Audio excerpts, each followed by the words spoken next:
नमस्कार फ्रेंड्स, स्वागत आहे तुमचं मन्नू रसोईमध्ये। कसे आहेत तुम्ही सर्व? आशा करते सर्व स्वस्त आणि मस्त असणार। तर आज आपल्या मन्नू रसोईचा विषय आहे म्हणजेच रेसिपी आहे गोबीचे पराठे। आज नाश्त्यामध्ये म्हटलं विचार आला की काय बनवावं, तर मुलांची डिमांड आली की म्हणे गोबीचे पराठे बनवा आज। तर म्हटलं चला बनवूया। तर याची लागणारं साहित्य आणि कसं बनणार ते आपण बघून घेऊया मन्नू रसोईमध्ये। तर मी इथे छान असे फ्लावर घेतलेले आहे, पत्ता फुलगोबी। तर याला छान असं ग्रेट करून घेतलेलं आहे। तर आपण हे एकदम बारीक ग्रेटरने नाही, थोडं जाड ग्रेटरने ग्रेट करायचं आहे, बघू शकता व्हिडिओत दाखवल्याप्रमाणे।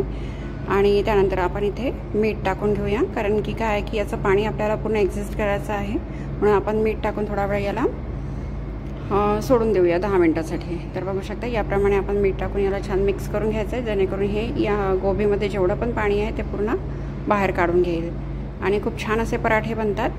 तर बनवून राहा मन्नू रसोईमध्ये। तर त्यासाठी मी इथे एका खलबत्त्यामध्ये 2 ते 3 अद्रकचे तुकडे घेतलेले आहे, 4-5 लसूण कळ्या घेतल्या आहे, 5-6 मिरची घेतली आहे हिरवी, सांबार आणि जिरा घेतला। तर याला छान आपण बारीक ठेचून घेऊया। बघू शकता या प्रकारे तुम्ही हे मिक्सरमध्ये सुद्धा करू शकता, पण मी हे जसं दरदरीत करायचं होतं म्हणून मी खलबत्त्यात केलं। आता या आपण हे जे किस करून घेतलेलं होता गोबीचा, तर यामधून आपण जेवढं पाणी आपण निथळू शकतो असं दाबून काढून घ्यायचं आहे। बघू शकता आपोआप हे 10 मिनिटांमध्ये पूर्ण पाणी यांनी सोडून घेतलेलं आहे। आणि हे पाणी आपल्याला फेकायचं नाही आहे, याचा आपण समोर वापर करणार आहोत। तर या प्रकारे आपण हे पूर्ण दाबून दाबून पाणी याचं काढून घेतलेलं आहे। खूप छान असे पराठे बनते आहे। जर आपल्याला कळत नसेल वेळेवर आणि नाश्ता पण चांगला असा पोटभर पाहिजे आपल्याला, तर आपण हे पराठे नक्की करू शकतो।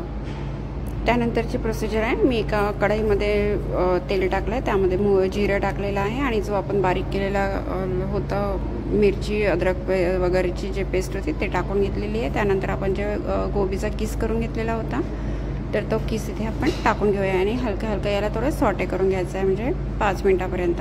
आणि आपल्याला गॅसची फ्लेम एकदम हाय ठेवायची आहे। जर आपण स्लो ठेवलं तर त्याचं पाणी सुटेल आणि ते चिपचिप होईल, आपल्याला तसं नाही पाहिजे, एकदम मोकळं पाहिजे।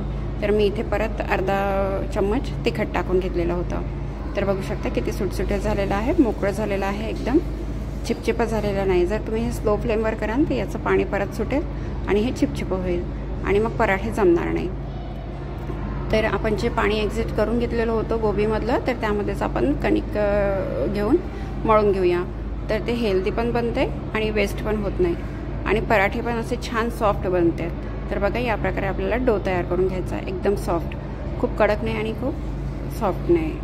तर त्यामधलं एक छोटंसं अशी गोळे घेतलेले आहे मी पोळीचे आणि असं छान पोळी लाटायची आहे। तर तुम्ही हे स्टफिंग 2-3 प्रकारे भरू शकता, जसं आपण ट्रेडिशनल स्टफिंग भरतो पुरणपोळी वगैरे त्या प्रकारे भरू शकता, किंवा नवीन शिक्या असेल ज्यांना भरता येत नसेल तशा स्टफिंग, तर याप्रमाणे सुद्धा तुम्ही भरू शकता। तर बघा किती सुटसुटे झालेलं आहे, मोकळं। आणि त्यानंतर मी आपण ही पोळी जी लाटून घेतलेली आहे त्या पोळीवर आपण इथे 2 चम्मच स्टफिंग भरून घेऊया आणि त्याला छान असं सेट करून घ्यायचं आहे। आणि जसं या पोळीला एक साईडने असं उलटं मारायचं आहे आणि दुसऱ्या साईडने असं उलटं मारायचं आहे आणि त्यानंतरच्या कडा अशा दाबून घ्यायच्या आहे। पाणी वगैरे लावायची काही गरज नाही आहे, पॉकेटच्या शेपमध्ये हे बनलेलं आहे।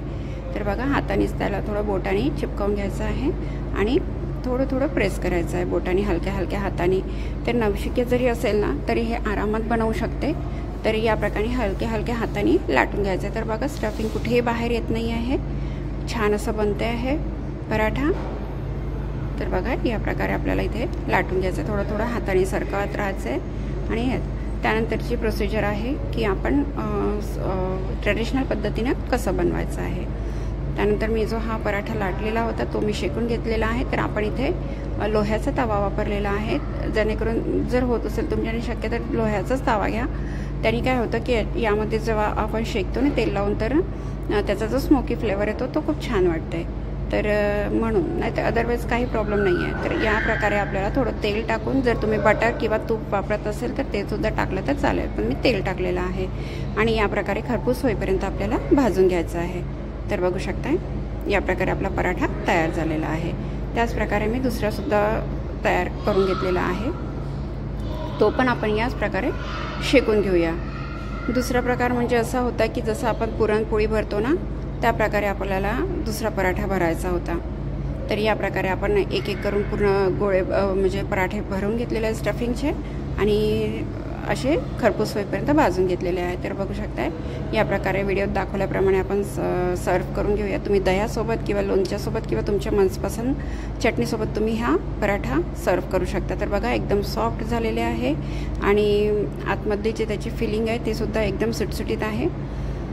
तर बघू शकता तुम्ही, मी तोडून दाखवते तुम्हाला एक पराठा। तर किती सॉफ्ट झालेला आहे, वाटत नाही आहे एकदम गोबीचे पराठे आहेत म्हणून। तर एकदम सॉफ्ट आणि आतमधली फिलिंगसुद्धा खूप छान झालेली आहे। तर कसा वाटला तुम्हाला आजचा व्हिडिओ? जर आवडली असेल रेसिपी तर नक्की ट्राय करा आणि माझ्या व्हिडिओला लाईक करा, चॅनलला सबस्क्राईब करा आणि बनवून राहा मनोकी रसोईमध्ये, जेणेकरून नवीन नवीन रेसिपी तुमच्यापर्यंत येत राहील। धन्यवाद।